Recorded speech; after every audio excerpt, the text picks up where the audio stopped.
دنیا کی امامت اللہ نے ان کو عطا کی تھی کہ نہیں کی تھی؟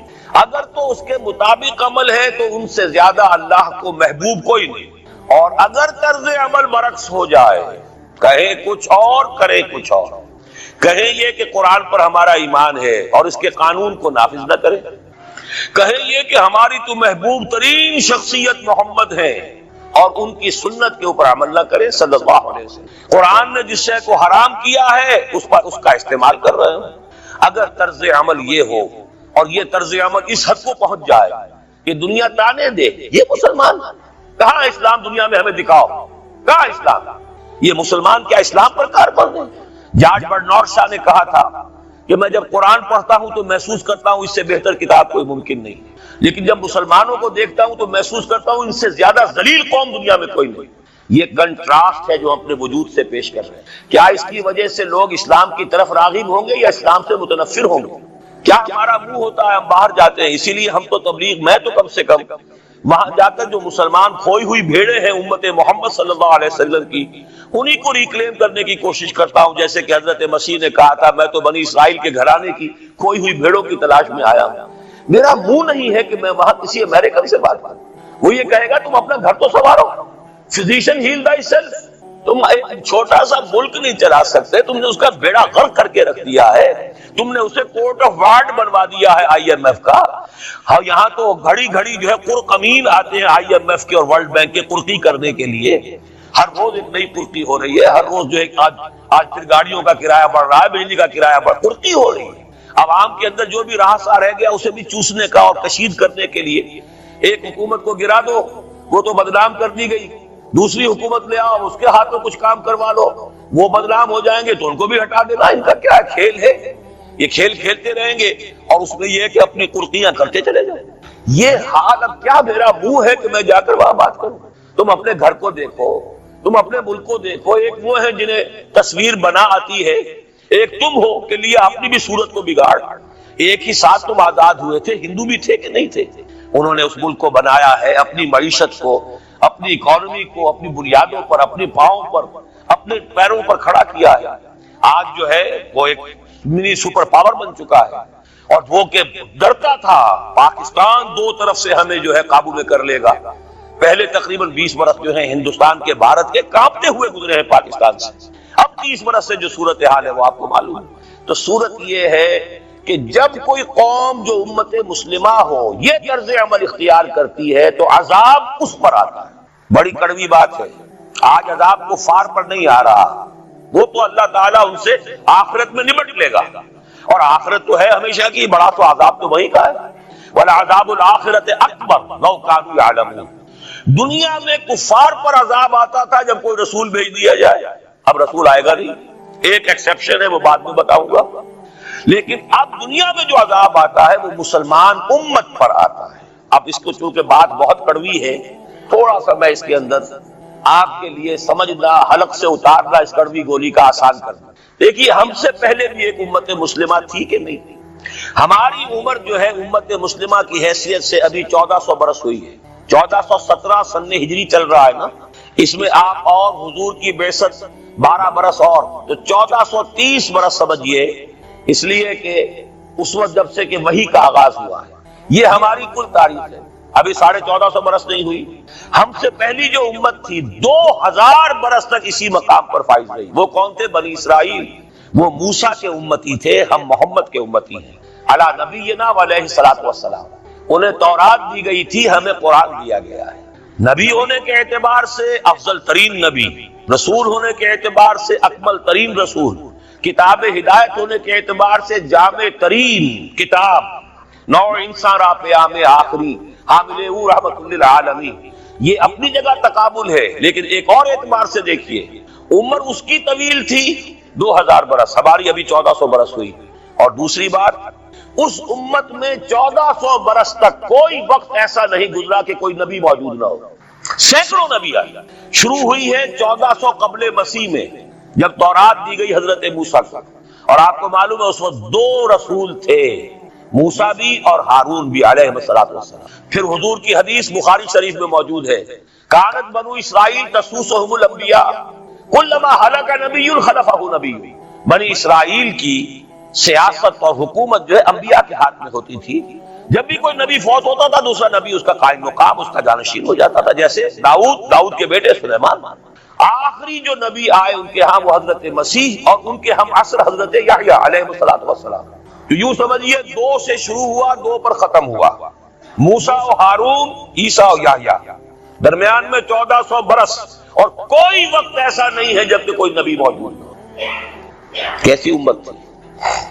اسی لیے میں نے آپ کو بتایا قرآن مجید میں سورہ بقرہ میں 2 جگہ فرمایا ہے یا بنی اسرائیل اذکروا نعمتی التی انعمت علیکم وانی فضلتکم علی العالمین. 6واں رکوع بھی شروع ہوتا ہے اسی آیت سے سورہ بقرہ کا، اور 15واں رکوع پھر شروع ہوتا ہے اسی آیت. اے بنی اسرائیل میرے اس انعام و اکرام کو یاد کرو جو میں نے تم پر کیا، اور میں نے تو تمہیں تمام جہان والوں پر فضیلت دی تھی. لیکن وہی بنی اسرائیل جب ان کا طرز عمل کیا ہوا، شریعت کو پس پش ڈال دیا.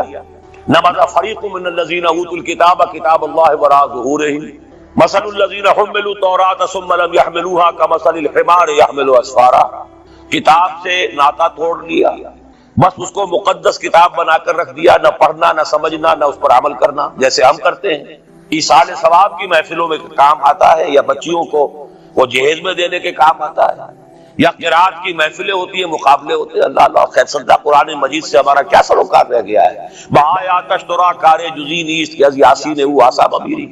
عیاشیاں کرتے تھے، بدماشیاں کرتے تھے، غلط کام کرتے تھے، لیکن انہیں خیال یہ تھا کہ ہم چونکہ ابراہیم کی نسل سے ہیں، موسیٰ کی امت میں سے ہیں، نحن ابناء اللہ واحباؤہ، ہم تو اللہ کے بیٹوں کے مانند بڑے چہیتے ہیں. اسی پر اللہ نے فرمایا فَلِمَ يُعَذِّبُكُمْ بِذُنُوبِكُمْ بَلْ أَنْتُمْ بَشَرٌ مِّمَّنْ خَلَقَ. ایسے ہی تم چہیتے اور لاڈلے ہو تو اللہ تعالیٰ تمہیں عذاب کیوں دیتا رہا ہے؟ تمہیں نیبوکڈنیزر کے ہاتھوں پٹوایا. 600 قبل مسیح میں، یوں سمجھیے تقریباً وسط میں آتا ہے یہ معاملہ. 1400 قبل مسیح میں تورات دی گئی، اور سمجھیے کہ ایک مسیحی میں حضرت مسیح آ رہی ہے 30 سن عیسوی میں. ان کے درمیان تقریباً وسط میں اشیریوں کے ہاتھوں پٹوایا اور اب بابلیوں کے ہاتھوں پٹوایا. بخت نصر جس کو کہتے ہیں، نیبوکڈنیزر، 6 لاکھ یہودی اس نے قتل کیے یروشلم میں. 6 لاکھ کو قیدی بنا کر لے گیا. ہیکل سلیمانی گرا دیا گیا جو کہ ان کا کعبے کے درجے میں. اور یہ کہ کوئی ایک متنفس نہیں بچا یروشلم میں، کوئی 2 اینٹیں سلامت نہیں. انہیں لے گیا بیبیلونیا میں، کیپٹیوٹی، پیریڈ آف کیپٹیوٹی. وہاں سے واپس آئے، توبہ کی انہوں نے، حضرت عزیر علیہ السلام کی دعوت توبہ جو ہے توبہ کی منادی کے نتیجے میں. تو پھر اللہ نے انہیں ایک موقع اور دیا، اور ان کی ایک بڑی عظیم سلطنت قائم ہوئی، مکابی سلطنت. اور پھر ٹیمپل جو ہے دوبارہ بنا، یہ جو سیکنڈ ٹیمپل کہلاتا ہے، دوسری تعمیر جو ہوئی ہیکل سلیمانی کی. اس کو بھی پھر دوبارہ جب ان کے ہاں وہی لچھن آئے، میں تجھ کو بتاتا ہوں تقدیر امم کیا ہے، شمشیر و ثنا اول، طاؤس و رباب آخر. جب وہی لچھن ہو گئے پھر عذاب کے کوڑے پڑے، پہرے گریکس کے ذریعے، یونانیوں کے ذریعے، پھر رومنز کے ذریعے. اور سن 70 عیسوی میں وہ دوسرا ہیکل سلیمانی بھی مسمار کر دیا گیا، اور انہیں فلسطین سے نکالا دے دیا گیا. نکل جاؤ یہاں سے. تقریباً یوں سمجھیے کہ 1917 تک، سن 70 سے 1917 تک کتنے ہو گئے؟ 1850 برس ہو گئے تقریباً. 1850 برس یہ لوگ پھر فلسطین میں داخل نہیں ہو سکے. اور وہ ہیکل سلیمانی آج تک بھی پڑا ہوا ہے منہدم، سوائے اس کی ایک دیوار کے جسے یہ ویلنگ وال کہتے ہیں. وہاں جاتے ہیں، رو دھو کر آ جاتے ہیں. اب تو خیر ان کا قبضہ ہے، جانا آنے کا سوال نہیں رہا، ورنہ 1967 سے پہلے بھی اجازت لے کر جاتے تھے، ماتم کر کے آ جاتے تھے. اس لیے کہ یروشلم جو ہے اس پر قبضہ تو ان کا ہو گیا تھا، لیکن مشرقی علاقہ ہے وہ، اور اس پر ابھی عربوں کا زیادہ تسلط تھا. اب وہ ختم ہو رہا ہے. معلوم ہوا کہ وہی قوم جو ہے جو چہیتی بھی تھی، لاڈلی بھی تھی، خیر الامم تھی، انی فضلتکم علی العالمین کا مصداق تھی، جس پر انعامات تھے، اکرام تھا، جنہیں حضرت داؤد اور سلیمان کی سی حکومتیں دی گئیں. ان سب کا معاملہ کیا ہوا؟ غلط عمل کی وجہ سے، برعکس رویے کی وجہ سے. قرآن مجید ہی میں 2 جگہ ہے تھوڑے سے لفظی فرق کے ساتھ، ضربت علیہم الذلۃ والمسکنۃ وباؤوا بغضب من اللہ. ان پر ذلت تھوپ دی گئی، ذلیل کر دیے گئے. 1850 برس تک، پہلے 150 برس تک کیپٹیوٹی میں رہے تھے، اب 1850 برس تک جسے یہ ڈائسپورا کہتے ہیں اس میں رہے. روتے تھے، یاد کرتے تھے اپنی فلسطین کی سرزمین کو کہ ہم وہاں سے نکالے گئے ہیں.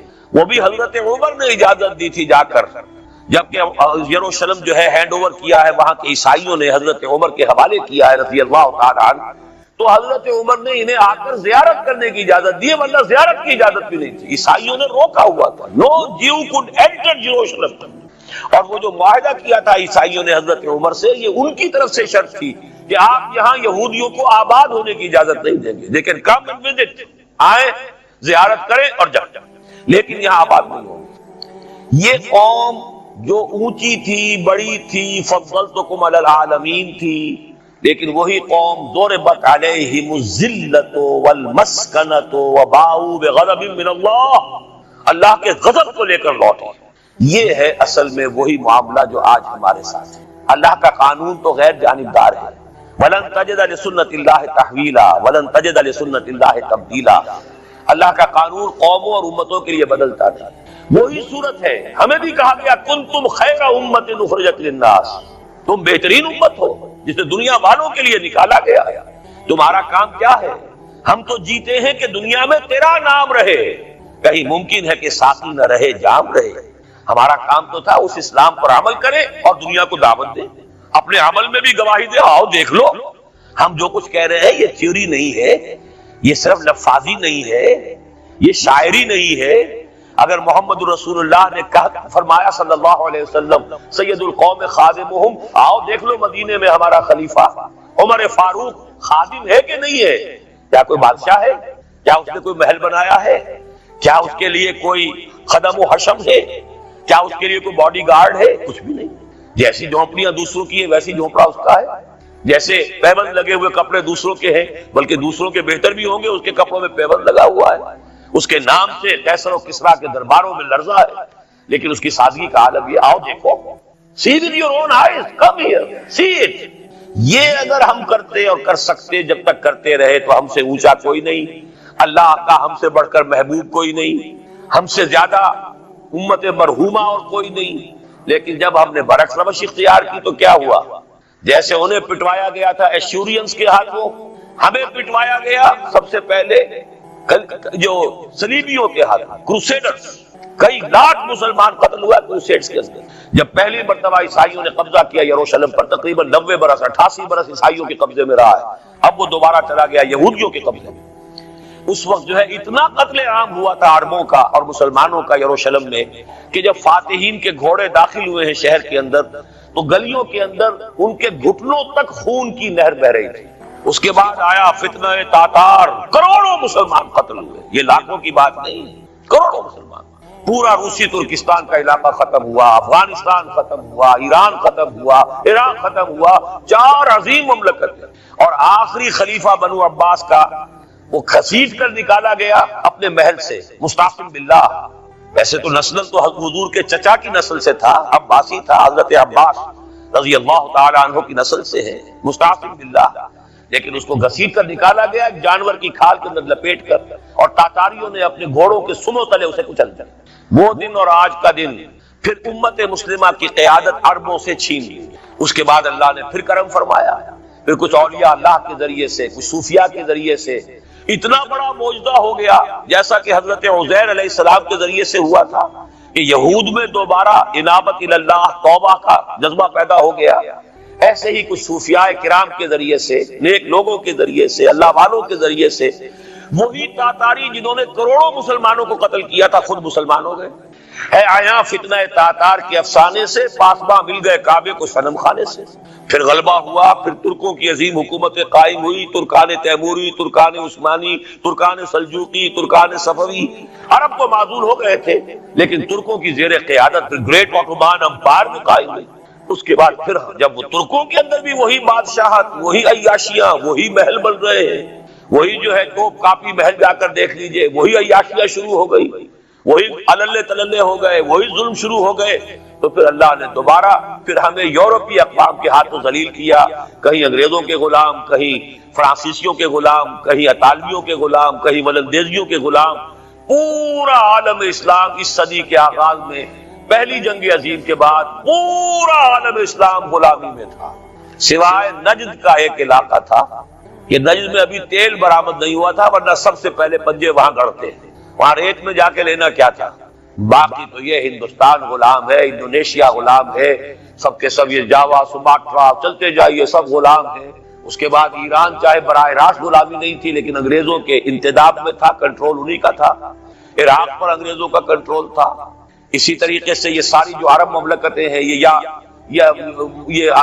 انگریزوں کے زیر اثر تھی، اور یا یہ کہ فرانسیسیوں کے زیر اثر تھی۔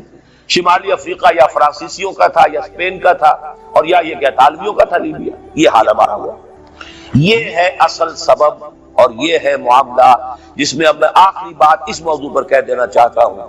یہ پروسیس بہت جلد ایک بہت بڑی کلائمیکس کو اور بہت بڑی انتہا کو پہنچنے والا ہے۔ وہ انتہا کیا ہے؟ دیکھیے، میں نے جو کہا تھا کہ ایک استثناء ہے، ایک قوم ایک امت ایسی ہے کہ جس نے اپنے رسول کو رد کیا اور اسے ہلاک نہیں کیا گیا۔ حضرت نوح کی قوم غرق، حضرت ہود کی قوم ختم، حضرت صالح کی قوم ختم، حضرت شعیب کی قوم ختم، آل فرعون ختم۔ یہود وہ امت ہے کہ معزول تو ہو گئی، جیسے ہی حضور آ گئے قرآن لے کر معزول ہو گئے۔ جیسے کوئی ایک منصب ہے، اس منصب سے معزول کر دیے گئے، قتل نہیں کیا گیا، زندہ رکھا گیا۔ منصب تو اب قرآن آ گیا، محمد رسول اللہ آ گئے صلی اللہ علیہ وسلم، اور کعبے کے گرد ایک نئی امت۔ وَكَذَلِكَ جَعَلْنَاكُمْ أُمَّةً وَسَطًا لِتَكُونُوا شُهَدَاءَ عَلَى النَّاسِ وَيَكُونَ الرَّسُولُ عَلَيْكُمْ شَهِيدًا۔ اگرچہ یہ امت 600 برس قبل قتل اور ختم ہونے کی مستحق ہو چکی تھی۔ کیوں؟ 600 برس قبل آئے تھے حضرت مسیح علیہ السلام، اور قرآن میں بھی ہے اور موجودہ بائبل میں بھی ہے کہ حضرت مسیح کو اسرائیل ہی کی طرف بھیجا گیا۔ صرف سورہ آل عمران میں ہے رسولاً الی بنی اسرائیل۔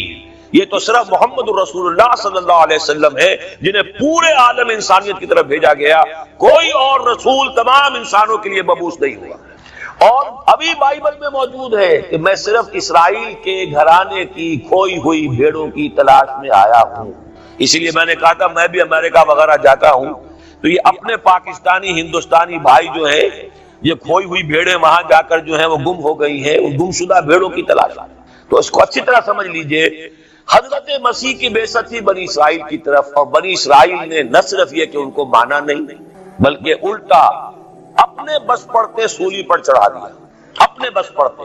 اس میرے الفاظ کو نوٹ کر لیا، گویا کہ یہ اب اس عذاب استیصال، آخری ہلاکت والے عذاب کے مستحق ہو گئے۔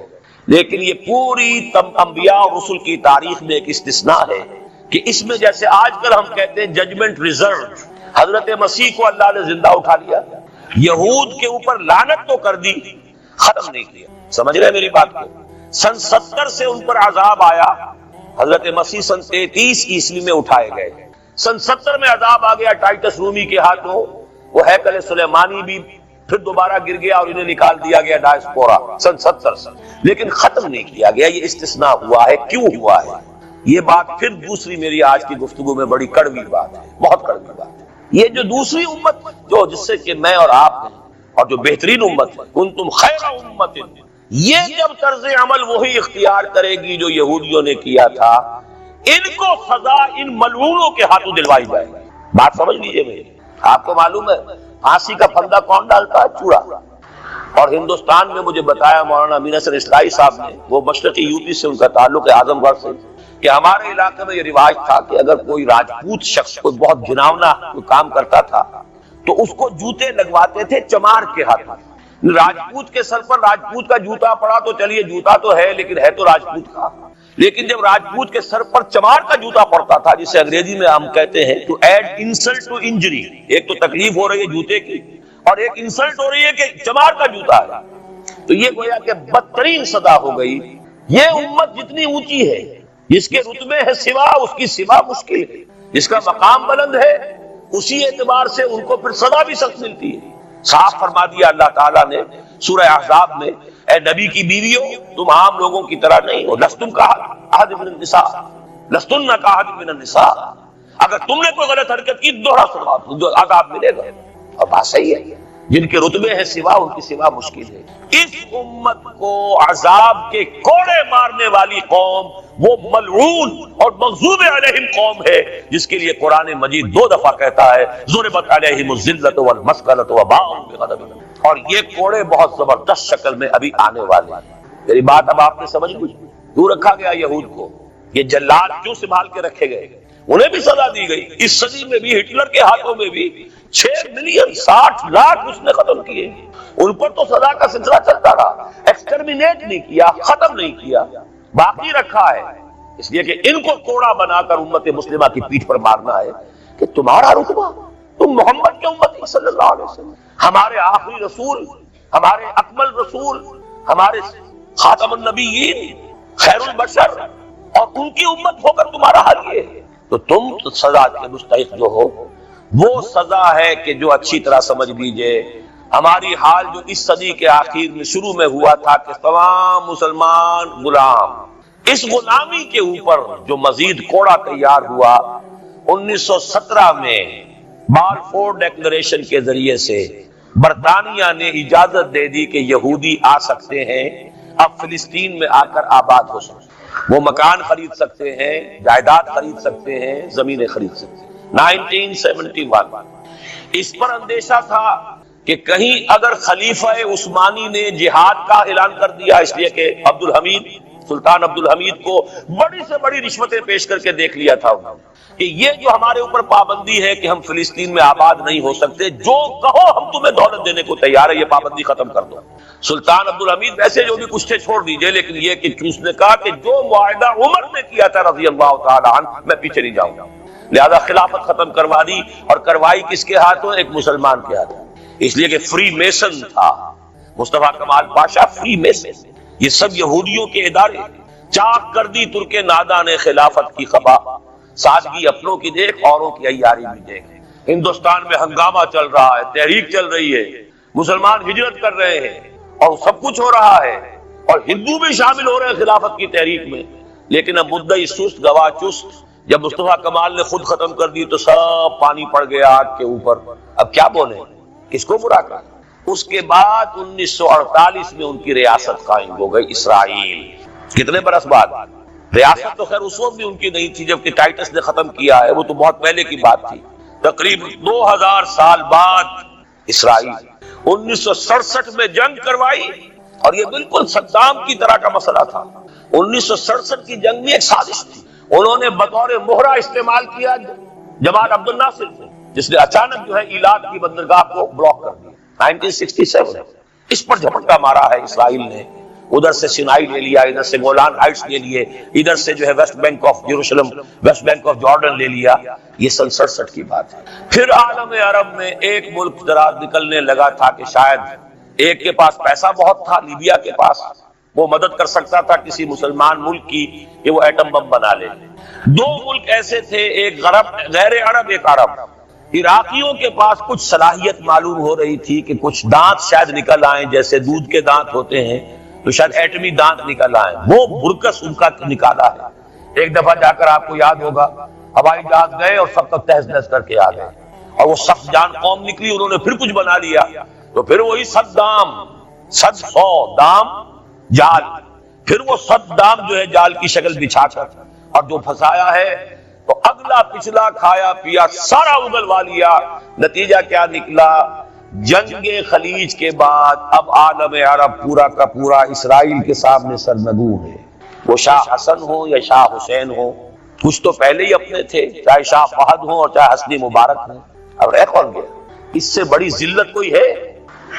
جن کے ساتھ ایک میز پر بیٹھنے کو تیار نہیں تھے، جن کے ساتھ گفتگو کو تیار نہیں تھے، اور بلا کر کہاں کھڑا کیا ہے؟ آؤ میڈرڈ میں، اسپین میں آؤ. اسپین سے شروع کروائیں گفتگو. اور اسپین کون سی جگہ ہے؟ مسلمانوں کا دنیا میں سب سے بڑا قبرستان، جہاں 800 برس حکومت کی اور پھر ایک ایک بچہ ختم کر دیا گیا، نام و نشان مٹا دیا گیا. 1492 میں فال آف گرینیڈا ہوا ہے، سقوط غرناطہ، اور 1992 میں ٹھیک 500 برس بعد یہ نیگوشیشن شروع ہوئی ہے میڈرڈ کے اندر. یہی وجہ ہے کہ قرآن مجید میں آپ دیکھیں گے کہ جتنا غضب اللہ کا ان پر بھڑکا ہے اس عقیدے پر، وَيُنذِرَ الَّذِينَ قَالُوا اتَّخَذَ اللَّهُ وَلَدًا، یہ قرآن نازل ہوا ہے محمد پر صلی اللہ علیہ وسلم تاکہ وہ خبردار کریں انہیں جنہوں نے یہ کہا ہے کہ اللہ نے کسی کو بیٹا بنایا. یہ سورہ کہف میں ہے، اور اگلی سورت سورہ مریم میں تو ایسا غضب اللہ کا ظاہر ہوتا ہے. وَقَالُوا اتَّخَذَ الرَّحْمَنُ وَلَدًا لَقَدْ جِئْتُمْ شَيْئًا إِدًّا، تکاد السماوات یتفطرن منہ وتنشق الارض وتخر الجبال حدا ان دعوا للرحمن ولدا وما ينبغي للرحمن ان يتخذ ولدا. انہوں نے کہا کہ رحمان نے کسی کو بیٹا بنایا. تم بہت بڑی گستاخی کی بات کر رہے ہو. تمہاری اس گستاخی کی وجہ سے آسمان پھٹ پڑنے کو ہے, زمین شق ہو جانے کو ہے, اور قریب ہے کہ پہاڑ ایک دھماکے کے ساتھ گر جائیں. کہ انہوں نے خدا کے لیے بیٹا تصنیف کر دیا, حالانکہ اللہ رحمان اس کی شان اس سے بہت بلند و بالا ہے کہ اس کے کوئی بیٹا. اس کی وجہ بھی سمجھ لیجئے کہ بیٹے کی ضرورت کسے ہوتی ہے؟ جو خود فانی ہو. کیوں ہے آپ کو طلب بیٹے کی؟ ہم نہ ہوگے ہمارا نام زندہ رہے گا. یہ ایک اٹرنل ہونے کی خواہش ہے, انہیرنٹ. نام چلے گا, اسی لیے بیٹی سے آدمی سمجھتا ہے کہ نام نہیں چلتا. یہ طلب جو ہے بیٹے کی کیوں ہے؟ بیٹے سے نسل چلتی ہے. اس کی ضرورت کس کو ہے؟ جو خود فانی ہے.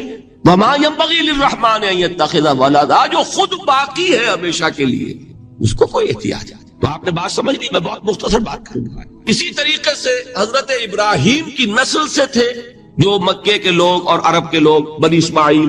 جو موحد کامل تھا ابراہیم, جس کو اتنی مرتبہ سند ملی وما کان من المشرکین, ان کی نسل میں وہ لوگ تھے جنہوں نے فرشتوں کو خدا کی بیٹیاں بنا دیا. یہ جو ان کی دیویاں تھیں یہ مؤنث, لات, عزا, منات, یہ سب کیا مؤنث نام ہے. انہوں نے یہ کہا کہ فرشتے جو ہیں وہ خدا کی بیٹیاں. اصل میں عقیدہ کیسے ہوتا ہے؟ انہوں نے کہا بڑے لاڈلے ہیں, لاڈلی ہوتی ہے بیٹی بہت زیادہ, تو یہ خدا کی بیٹیاں ہیں. ہوتے ہوتے ان کا یہ عقیدہ ایسا پکا ہوا کہ بجائے استعارے کے اب انہوں نے حقیقت بنا دیا یہ خدا کی بیٹیاں. ان پر قرآن مجید نے کئی جگہ پر ذرا ایک لطیف انداز میں تنزیہ پیرائے میں بھی کہا ہے کہ بھائی تم نے خوب کیا. انہوں نے الاٹ کیا تو بیٹا تو کیا, تم نے اللہ کو الاٹ کی تو بیٹیاں کی, جو تمہیں خود پسند نہیں. الکم البنون, تمہارے لیے بیٹے ہو, وَلَهُ الْبَنَاتُ, اور اس کے لیے بیٹیاں. تو یہ تو ذرا ایک لطیف انداز ہے, تنزیہ پیرایا ہے. لیکن ان تینوں کو اب آپ ایک جگہ کر لیجئے. بیٹا بیٹی قرار دینے کا شرک, یہ کیا ہے؟ شرک فی الذات, ہر اعتبار سے اللہ کا مثل بنا دینا, ہم کف بنا دینا, ہم پلہ بنا دینا, ذات میں شریک کر دینا. یہ بدترین شرک ہے. یہی وجہ ہے دیکھیے قرآن مجید کی عظیم ترین سورت کون سی ہے؟ سورہ اخلاص, وہ 1/3 قرآن کے مساوی حضور نے قرار دیا, جس کو سنو سے قرآن کے مساوی, وہ در حقیقت اسی شرک کی نفی پر ہے. قل هو اللہ احد اللہ الصمد لم یلد ولم یولد ولم یکن لہ کفوا احد. یہی آیا اس میں سورہ بنی اسرائیل کی آیت آخری میں نے سنائی تھی, وَقُلِ الْحَمْدُ لِلَّهِ الَّذِي لَمْ يَتَّخِذْ وَلَدًا. کہو کہ کل شکر اور کل تعریف اس اللہ کے لیے جس نے کسی کو اپنا بیٹا بیٹی نہیں بنایا. ولد دونوں پر جاتا ہے, اولاد جیسے آپ کہتے ہیں, اولاد بیٹا بیٹی شریک ہوتے ہیں, نہ اس کا کوئی بیٹا نہ اس کی کوئی بیٹی, نہ وہ جنا گیا نہ اس نے کوئی جنا. ایک قسم تو یہ ہوئی شرک فی الذات کی. دوسری قسم کیا ہے؟ یہ ان مذاہب میں ہوئی ہے جو نبیوں اور رسولوں کی طرف نسبت نہیں رکھتے بلکہ فلسفیانہ مذاہب ہیں. ہندوستان کے اکثر مذاہب فلسفیانہ ہیں. فلسفیانہ مذاہب میں یہ شرک فی الذات کس شکل میں پیدا ہوا؟ 2 شکلیں پیدا ہوئی, ایک ہماؤست اور ایک حلول. حلول کیا ہے؟ اللہ نے کسی انسان کے اندر اپنے آپ کو حل کر دیا, انسانی شکل میں وہ خود ظاہر ہو گیا. اوتار کا عقیدہ, انگلش میں گاڈ انکارنیٹ. عیسائیوں میں بھی حضرت مسیح کو گاڈ انکارنیٹ بھی قرار دیا جاتا ہے. خود خدا نے یہ شکل اختیار کر لی. رام چندر جی ہوں, کرشن جی مہاراج ہوں, کیا ہے؟ یہ اوتار ہیں. اللہ نے ان میں حلول کیا یا اللہ نے ان کی شکل میں ظہور کیا. سمجھ میں آ گیا؟ اور ایک عقیدہ کیا ہے؟ یہ بڑا فلسفیانہ مسئلہ ہے, دیکھیے بڑا ٹیڑھا مسئلہ ہے یہ, لیکن میں اس وقت اس کی تفصیل میں نہیں جاؤں گا, بہت باریک باتیں ہو جائیں گی. مسئلہ کیا ہے کہ اگر خدا کو مان لے تو پھر سوال یہ ہے کہ خدا نے اس کائنات کو کیسے پیدا کیا. یہ ایک سوال آتا ہے ذہن میں, جس کے نہیں آتا وہ کہے گا پاگل پن ہے, خامخواہ اس پر کیوں سوچتے ہیں. لیکن جس کے ذہن میں سوال آ گیا اس کے لیے بڑی مصیبت ہو جاتی. وہ تو سوچتا ہے, انسان کا اختیار نہیں ہوتا اپنے ذہن پر, وہ لاکھ روکے اسے مت سوچو, وہ اور سوچے گا. یہ مصیبت ہے فلسفیوں کی. کیسے پیدا کیا؟ اب ایک تصور تو یہ ہے کہ جیسے یہ میز ہے, بڑھئی نے بنایا اس کو, بڑھئی علیحدہ ہے, میز علیحدہ ہے, لیکن اس میں یہ بات ماننی پڑے گی کہ پہلے کوئی چیز تھی جس سے میز بنائی. لکڑی تو تھی نا, اس سے میز بنائی. لہذا ہندوؤں میں ایک عقیدہ یہ ہے کہ خدا بھی قدیم, مادہ بھی قدیم. خدا نے اس مادے سے یہ شے بنا دی, مادے سے یہ بنا دی. وہی مٹی کی تغاری ہوتی ہے، کمہار اس سے کوئی رکابی بنا دیتا ہے، کوئی وہ ہنڈیا بنا دیتا ہے، کوئی گھڑا بنا دیتا ہے. مٹی تو ہے نا پہلے. تو مادہ بھی قدیم، خدا بھی قدیم، اور مادے سے خدا نے یہ شکلیں بنا. ٹھیک، یہ بھی سنویت ہو گئی، توحید تو ختم ہو گئی. تو جن لوگوں کا ذہن تھا توحیدی لیکن اس مسئلے میں الجھ گئے، انہوں نے ایک اور شکل تجویز کی کہ خدا خود ہی اس شکل میں تبدیل ہو گیا. کیسے؟ جیسے برف پگھلتی ہے تو پانی بن جاتا ہے. پانی کہاں سے آیا؟ برف سے. اب کوئی پوچھے برف کہاں ہے؟ بھائی یہی پانی ہے، یہی برف ہے یا نہیں؟ اسی پانی کو آگ کے اوپر آپ نے رکھ دیا، وہ بھاپ بن گئی. اب آپ کہیں برف کہاں ہے، پانی کہاں ہے؟ یہی بھاپ جو ہے یہی در حقیقت پانی ہے، یہی بھاپ جو ہے یہی برف ہے. یہ ہے وہ ہماؤس پینتھیزم جس کو انگریزی میں کہتے ہیں، کہ خود خدا نے روپ دھار لیا اس کائنات کا. یہ دو فلسفے ہیں. کیا ہے یہ؟ بدترین شرک. پہلی، اگر شکل ہے تو وہ انسان خدا قرار پا گیا، جس کو اوتار مانا وہ خدا ہو گیا کہ نہیں؟ اور دوسری شکل میں تو ہر چیز ہی خدا ہے، یہ بھی خدا، یہ بھی خدا، پتھر بھی خدا، درخت بھی خدا، ہر چیز خدا. اس لیے کہ وہ برف پگھلی ہے تو پانی بنا ہے. وہ پانی چاہے زیر زمین آ رہا ہے، وہ پانی چاہے زمین کے اوپر دریا کی شکل میں آ رہا ہے یا زمین میں سوتے چل رہے ہیں، پانی تو وہی برف ہے جو پہاڑوں پر ہمالیہ پر پڑا ہوا، وہی پگھل رہا ہے، یہ کچھ بن رہا. یہ ہے شرک فی الذات کی دوسری قسم جو دنیا میں رہی، پینتھیزم اور انکارنیشن، یا حلول اور ہماؤس. سمجھ میں آگے؟ اب میں ایک بات آپ سے عرض کروں گا.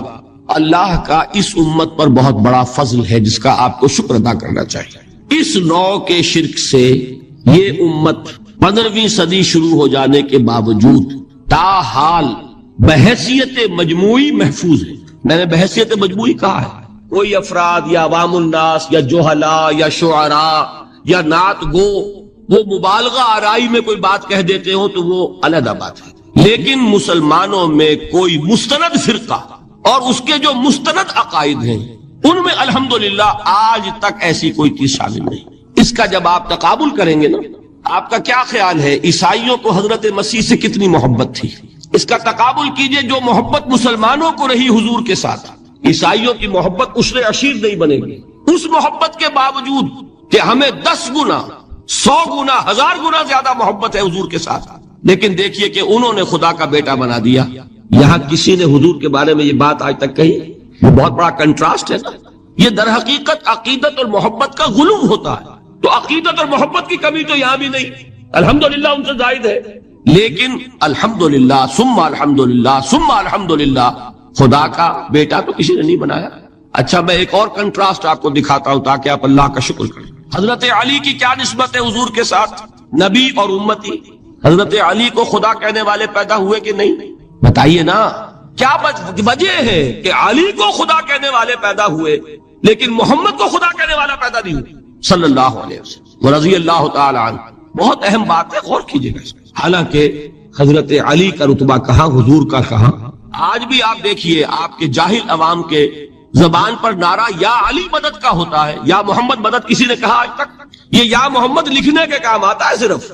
وہ مسجد پہ لکھ دو تاکہ پتہ چل جائے یہ فلاں فرقے کی مسجد ہے، دوسرا خود ہی بھاگ جائے وہاں سے. یہ صرف اس کام کے لیے ہے. باقی جہاں اصل میدان میں بات آتی ہے کوئی نعرہ لگاتا ہے یا محمد مدد، محمد کا رتبہ اونچا یا علی کا، تو ان سے کیوں نہیں مدد مانگی؟ یہ سوالات آپ کے سامنے رکھ رہا ہوں میں. پھر یہ کہ جس طریقے سے کہ غوث اعظم کو پکارا جاتا ہے، کیا محمد کو پکارا جاتا ہے؟ کیا نسبت ہے؟ حضرت علی تو پھر بھی صحابی ہے، خلیفہ چہارم ہے، حضور کے چچا داد بھائی ہے، داماد ہے. غوث اعظم تو بہرحال وہ نسبت تو نہیں ہے. دیکھیے میں اس کا تعلق جوڑتا ہوں ختم نبوت سے. جس طرح اللہ نے خصوصی حفاظت فرمائی ہے قرآن کی، اسی طرح خصوصی حفاظت فرمائی ہے محمد الرسول اللہ. یہ اسپیشل پروٹیکشن ہے، ورنہ نہیں ہو سکتی تھی. یہ خصوصی تحفظ ہے اللہ کا. یہاں بگاڑ پیدا ہو جائے تو صحیح کون کرے گا؟ حضرت مسیح کی اصل حقیقت تو حضور نے آگے بتا دی. ذالک عیسی ابن مریم قول الحق الذی فیہ یمترون ما کان للہ ان یتخذ ولدا سبحانہ. یہ حضور نے آ کر حضرت مسیح کی حقیقت بیان کر دی کہ نہیں؟ سورہ مریم کی یہ آیات سنی تھی نجاشی رحمت اللہ علیہ نے جب حضرت جعفر ابن ابی طالب کی زبان سے، تو کیا کہا تھا؟ تنکا اٹھا کر خدا کی قسم جو ان آیات میں مسیح کا مقام بیان ہوا ہے، مسیح اس سے تنکا بھر بھی زیادہ نہیں.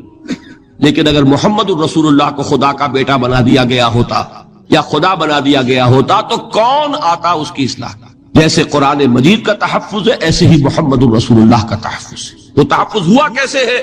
جتنا قرآن مجید نے ایمفیسائز کیا حضور کی بشریت کو، قل انما انا بشر مثلکم، اے نبی ان کو بتاتے رہیے، بار بار بتائیے کہ مجھے کچھ اور نہ بنا لینا، میں بھی بشر ہوں، انسان ہوں، ہاں مجھ پر وحی ہوتی ہے تم پر نہیں ہوتی، یہ فرق ہے، میں رسول ہوں تم نہیں ہو۔ یہ بات میں ذرا اور مسئلہ میں واضح کروں گا، ابھی صرف یہ نوٹ کیجئے کہ یہ تحفظ جو ہے، جیسے قرآن کو تحفظ دیا لیکن اس کے لیے ذرائع بھی ہے نا، یہ حفظ قرآن کا سلسلہ جو ہے یہ اس کا ذریعہ بنا، یہ رمضان میں تراویح جو ہے اس کا ذریعہ بنی۔ ہمارے ملکوں کے اندر تو حفاظ کو مسجدیں نہیں ملتی، تلاش کرتے پھرتے ہیں، اور ایک جیسا کہ اینول جشن ہوتا قرآن مجید کا، ہر حافظ اپنا حفظ تازہ کر رہا ہے، حفاظ لگے ہوئے ایک دوسرے کے ساتھ تازہ کرنے میں۔ یہ ذریعہ ہے اللہ تعالیٰ نے کہ جس کے ذریعے سے قرآن کو محفوظ کیا۔ تو حضور کو جو حفاظت دی اس کا ایک طریقہ کیا ہوا؟ قرآن مجید میں حضور کی بشریت کا نمایاں کرنا، اور دوسرا یہ کہ خود حضور نے ایسی باریک بینی سے روکا، یہ بھی آپ کو پسند نہیں تھا کہ میں آؤں تو تم کھڑے ہو جاؤ۔ سنا کہ نہیں سنا آپ نے؟ صحابہ کو آپ روکتے تھے، ایک صحابی کی زبان سے نکل گیا ما شاء اللہ و ما شئت، جو اللہ چاہے اور جو آپ چاہیں، فوراً ٹوک دیا اجعلتنی للہ ندن، کیا تم نے مجھے خدا کا مد مقابل بنا دیا؟ مشیت صرف اس کی ہے۔ یہ روک ٹوک یہ وہ چیزیں ہیں کہ جس کی بنا پر اللہ نے تحفظ عطا کیا۔ یہ جو آپ نے فرمایا میری قبر کو کسی جلسے اور جشن کا مرکز نہ بنا لینا، فرمایا کہ نہیں فرمایا؟ اللہ تعالیٰ لعنت فرمائے بنی اسرائیل پر کہ انہوں نے اپنے نبیوں کی قبروں کو وہ میلہ گاہ بنا لیا۔ یہ ساری وہ ہیں، یہ تحفظات ہیں، یہ بچاؤ ہے، یہ امت کو متنبہ کیا جا رہا ہے کہ محبت اور عقیدت کا غلو جیسے پہلے ہوا، یا اہل الکتاب لا تغلو فی دینکم، اے کتاب والو اپنے دین میں غلو سے کام نہ، یہ غلو محبت، غلو عقیدت ہے جس کی بنا پر وہ خدا کے بیٹے بنا دیے گئے۔ اور اگر وہ ہوتا یہاں اللہ کا نہ معلوم اللہ کے برابر کس طریقے سے حضور کو بنا دیا جاتا، لیکن قرآن نے خود حضور نے اس کی پیش بندی کی، جس کا ظہور ہم دیکھ رہے ہیں کہ اللہ کے فضل و کرم سے یہ امت تا حال بحیثیت مجموعی محفوظ ہے۔ البتہ دیکھیے شاعروں کی باتیں اور ہوتی ہیں، اور عوام کی اور واعظوں کی اور نعت گوؤں کی باتیں جو ہے وہ اور ہے۔ میں جس چیز کی نفی کر رہا ہوں وہ علماء کی بات ہے۔ شاعروں کا تو قرآن مجید کے اندر خود ہی بھاڑا پھوڑ دیا اللہ نے، والشعراء یتبعهم الغاوون الم تری انہم فی کل واد یہیمون انہم یقولون ما لا یفعلون۔ مبالغہ نہ کریں تو شعر میں رنگ ہی پیدا نہیں ہوتا، پھر شعر کائے کو کہنا ہے نظر کہو بھائی، مبالغے سے اس میں ایک تاثیر ہے۔ وہ مبالغے ہمارے شاعروں نے ہمارے نعت گوؤں نے کیے ہیں، اور اس میں اللہ تعالیٰ انہیں معاف کرے بالکل اوتار کر الفاظ بھی استعمال کر دیے۔ وہی جو مستوی عرش تھا خدا ہو کر اتر پڑا وہ مدینے میں مصطفیٰ ہو کر۔ بتائیے رام چندر جی کے بارے میں جو عقیدہ ہے، اب کیا فرق رہ گیا؟ بال برابر فرق ہے یا کوئی؟ اور نقطے پیدا کرتے ہیں۔ مدینے کی مسجد میں ممبر کے اوپر بغیر عین کا ایک عرب ہم نے دیکھا، کیا سمجھ میں آیا؟ عرب میں سے عین نکالا، کیا بنا؟ یہ نقطہ آفرینی ہے۔ اسی طریقے سے ہماری شاعری میں کچھ ہماؤست کا رنگ بھی پیدا ہو گیا۔ خود کوزاؤ خود کوزا کرو خود گلے کوزا، خود رندے صبح کش، خود برسر کوزا خریدار بے آمد بشکست و رواں شد۔ وہ خود ہی کوزا ہے، خود ہی مٹی ہے جس سے کوزا بنا ہے، خود ہی کوزے کا بنانے والا ہے۔ سمجھ رہے؟ الفاظ تو بڑے پیارے ہیں، بڑے مزیدار ہیں، آدمی ایک دفعہ وجد میں آ جاتا ہے، لیکن ہے کیا؟ وہی ہے نا کہ وہی جو برف تھا پگھل کر پانی بن گیا۔ خود کوزاؤ خود کوزا کرو خود گلے کوزا، خود رندے صبح کش، خود ہی اس کوزے میں شراب ڈال کے پیتا بھی ہے، خود ہی مٹی ہے، خود ہی وہ بنانے والا ہے، خود ہی کوزا ہے، خود ہی اس میں شراب ڈال کے پیتا بھی ہے، اور خود ہی اس کوزے کو توڑ کر اپنا راستہ بھی لیتا ہے۔ اب آپ اس پر سر دنیے اور جو چاہے کریں، لیکن یہ کہ اس کا ڈانڈے مل گئے کہ نہیں اسی ہماؤس سے۔ لیکن یہ کسی مفتی کی بات ہے کیا، یا کسی ائمہ دین میں سے کسی کا قول ہے؟ بھائی شاعروں کی باتیں سن لیا کریں، اللہ اللہ خیر سن۔ ان چیزوں کا بہت زیادہ سختی کے ساتھ نوٹس بھی لینے کا کوئی فائدہ نہیں ہوتا۔ بات وہ ہونی چاہیے کہ جو علماء کہہ رہے ہیں، مستند عقائد جو ان کی کتابوں میں درج ہو، ان سے بات ہونی چاہیے۔ تو یہ چیزیں، یہ گمراہیاں آئی ہیں، لیکن الحمدللہ ثم الحمدللہ کہ یہ عوام میں ہے، جہلاء میں ہے، شعراء میں، نعت گوؤں میں ہے، یہ کسی بھی مستند دینی فرقے کے مستند علماء میں ہم کہاں موجود۔ البتہ ایک مسئلہ جو ہے نور اور بشر کا، وہ ذرا تھوڑا سا میں حل کر دوں آج. آپ سمجھتے ہوں گے لا ینحل ہے. میں نے جس طرح کہا تھا کہ امام بخاری کا قول بھی